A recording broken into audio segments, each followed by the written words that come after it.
All right, Sergio, let's dive into Jake Paul's next fight with Pick'em, presented by BetMGM. Jake Paul will take on Anderson Silva in the next test of his boxing career. Jake is a slight favorite against the MMA legend. Where are you putting your money? With the only fighter between the two, Anderson Silva. I think he wins a sloppy decision. Even though he is 47 years old, he's the only fighter between the two. And he's dabbled in boxing. He beat Chavez Jr., which is no great task at this point. But Silva can box. He doesn't have the footwork, so that's what's going to be scary here. He doesn't have the footwork, but he has the upper body movement. He knows how to fight. He knows how to use his punches. He knows how to evade punishment. He knows how to roll with the shots. That's going to be enough to beat Jake Paul, even though he's going to be, 22 years younger? I mean, he's going to be a lot younger, so the youth and the vigor, the speed, the endurance going to be on his side, but it's not going to be enough. I think Silva wins a sloppy decision all the way to the end.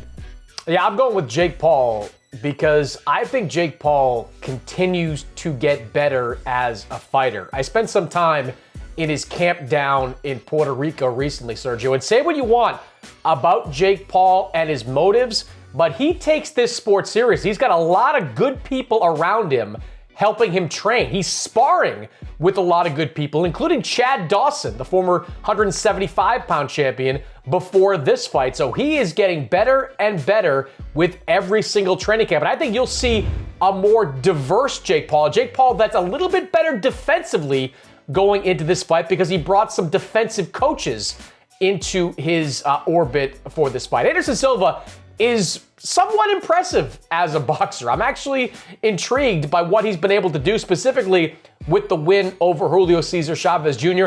That's not nothing. Chavez is a former middleweight champion, and Anderson Silva beat him convincingly, but I think Jake is too young, and I think he's got too much pop. I think he lands something big on Anderson Silva and gets a stoppage.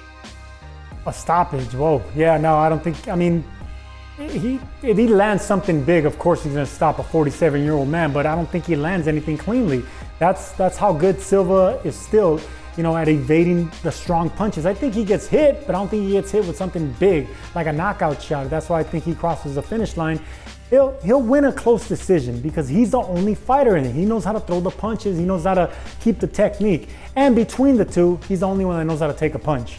So if Silva lands something, I want to see how Jake Paul reacts to getting punched. They can work on his defense all he wants, but once he gets chin checked, how's he going to react? The game plan's going to go out the window. That's when Silva's going to see red come forward. So it's all going to come down to how does Jake Paul take a punch, and if Silva can cross the finish line without getting hit with one of these big shots that you're talking about.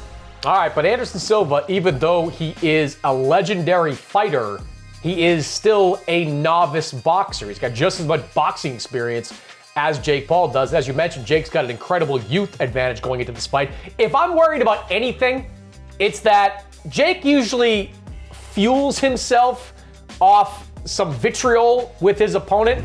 There really isn't that with Anderson Silva. He's kind of this nice guy, kill him with kindness. They're happy-go-lucky at all the press events. It doesn't seem like there's any bad blood between these two guys. I'm a little worried about Jake Paul's motivation going into this fight, but I think he's younger, stronger, and a little bit better as a boxer than Anderson Silva. He lands something big, scores the knockout.